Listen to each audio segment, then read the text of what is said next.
மதுரை ஜெய்ஹிந்த்புரம் பகுதியில் கேரள லாட்டரி சீட்டு விற்பனை செய்தவர் உட்பட 32 பேரை போலீசார் கைது செய்தனர். தமிழகத்தில் லாட்டரி சீட்டு விற்பனைக்கு தடை விதிக்கப்பட்டுள்ளது. இந்நிலையில் மதுரை ஜெய்ஹிந்த்புரம் பகுதியில் தடையை மீறி லாட்டரி சீட்டுகளை சிலர் விற்பனை செய்து வருவதாக மதுரை கமிஷனர் கண்ணப்பனுக்கு தகவல் கிடைத்தது. அங்கு போலீசார் மேற்கொண்ட சோதனையில் அண்ணாநகர் பகுதியைச் சேர்ந்த கிருஷ்ணகுமார் என்பவர் கேரள அரசின் லாட்டரி சீட்டுகளை விற்பனை செய்வது தெரியவந்தது.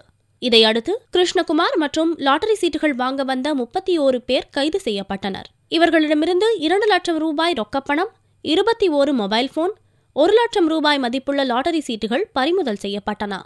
மதுரை மாநகர் காவல் ஆணையர் அவர்களுக்கு கிடைத்த தகவலின் பேரில் சுப்பிரமணியம் 2வது தெருவில் கிருஷ்ணகுமார் என்பவர், அவர் தகப்பன் பெயர் காந்தி என்பவர் தமிழ்நாடு அரசால் தடை செய்யப்பட்ட லாட்டரி டிக்கெட்டுகள் விற்பதாகவும் இவர் மொத்தமாக குமுளியிலிருந்து வாங்கி வந்து இங்கு சிறு வியாபாரிகளுக்கு விற்பனை செய்து வருவதாகவும் கிடைத்த தகவலின் பேரில் சுப்பிரமணியம் 2வது தெருவில் ஒரு வீட்டில் தணிக்கை செய்யப்பட்டது. லாட்டரி டிக்கெட் வாங்குவதற்கும் அங்கு லாட்டரி டிக்கெட் விற்பனை செய்வதற்கும் 32 பேர் இருந்தனர்.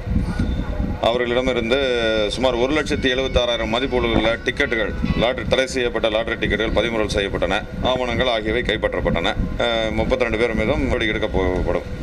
தடையை மீறி லாட்டரி சீட்டு விற்றவர்கள் மற்றும் வாங்கியவர்கள் மீது வழக்கு பதிவு செய்துள்ள போலீசார் இவ்விவகாரத்தில் வேறு யாருக்கும் தொடர்பு இருக்கிறதா என்று விசாரித்து வருகின்றனர்.